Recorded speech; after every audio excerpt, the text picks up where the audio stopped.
Continue with what Bule just told you, that a Speaker of Parliament has indeed declined ATM's request for a secret ballot on the Section 89 Independent Panel's report tomorrow. The National Assembly will be considering the report of the Section 89 panel. The report found that Ramaphosa may have violated the Constitution and anti-corruption laws in his Phala dealings.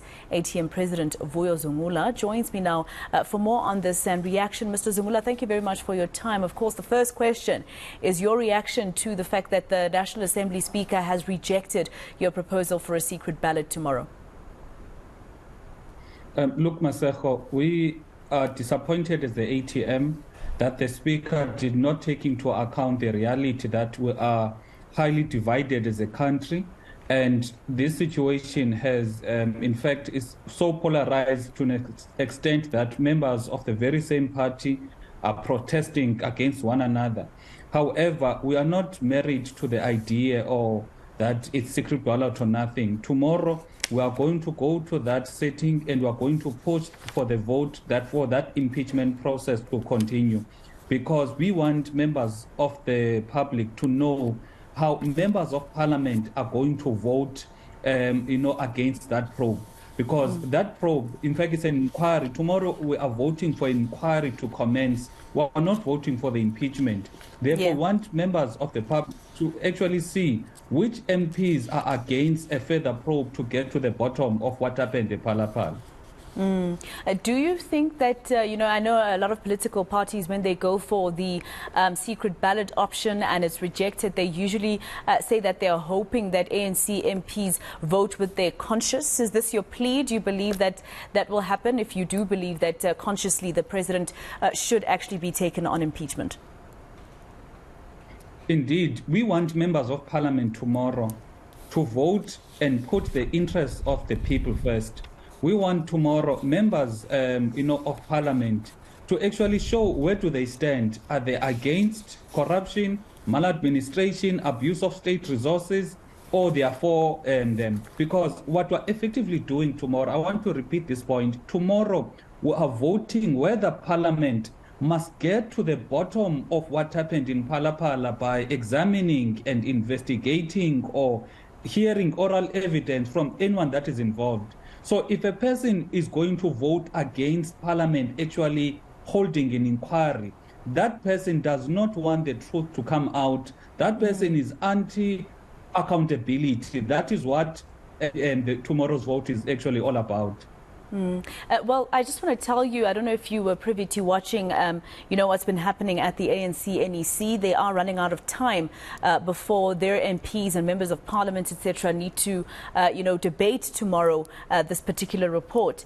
But the national spokesperson of the ANC, Bule Mabe, was asked about this decision by the National Assembly Speaker, and he said that, opposition parties have this delusion.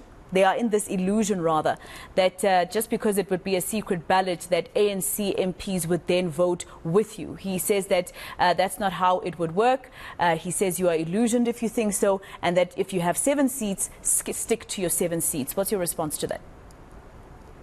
Loku Adiwele is always going to speak like that. But for us, what we are saying as members of parliament and as opposition parties, that this is not a matter that the ANC must use to actually protect one another, because the culture of the ANC, even if Mr. Ramaphosa would kill someone, they would use their majority to protect him.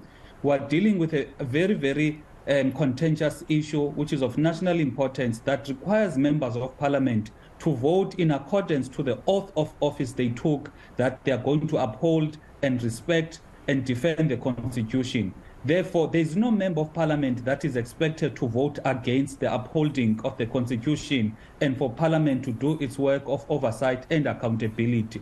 Therefore, what we've been doing, we've been lobbying all other opposition parties, and we're going to continue even lobbying the ANC itself that they must vote for the probe, so that members of society can know that indeed all parties that are in parliament are for all people, the members of cabinet actually doing the right thing in accordance to the laws. So that is what we are wanting to stress for tomorrow. Mr. Zungula, the president, we're hearing that his lawyers have confirmed that he's going to take the report on review and actually take it straight to the steps of the Constitutional Court, which many law experts say he has the right to because this was a Section 89 report. I wonder what's your response to that, but also your response to those in the legal fraternity who are saying that, the panel's report is very vague. It doesn't talk about, actual evidence. It talks about prima facie evidence, and therefore that doesn't really hold ground or water. The panel was mandated to examine if the president may have a case to answer or if Parliament may institute a further inquiry. That is where they can get deeper into what transpired in Phala. The panel was not mandated to come out with a definite conclusion to say the president has violated 1, 2, 3. That is why it uses the language of may. The president may have violated 1, 2, 3.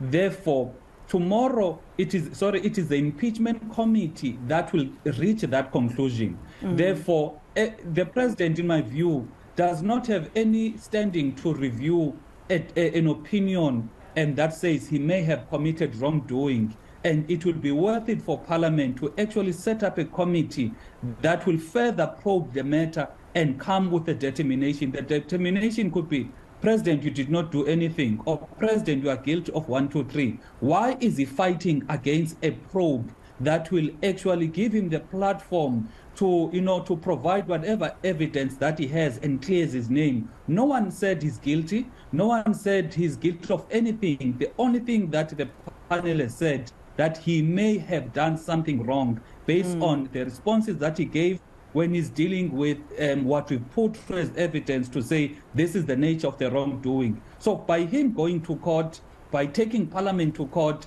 he's actually saying that he does not want Parliament to do what Parliament is legislatively supposed to do, which is to provide oversight and accountability over the executive.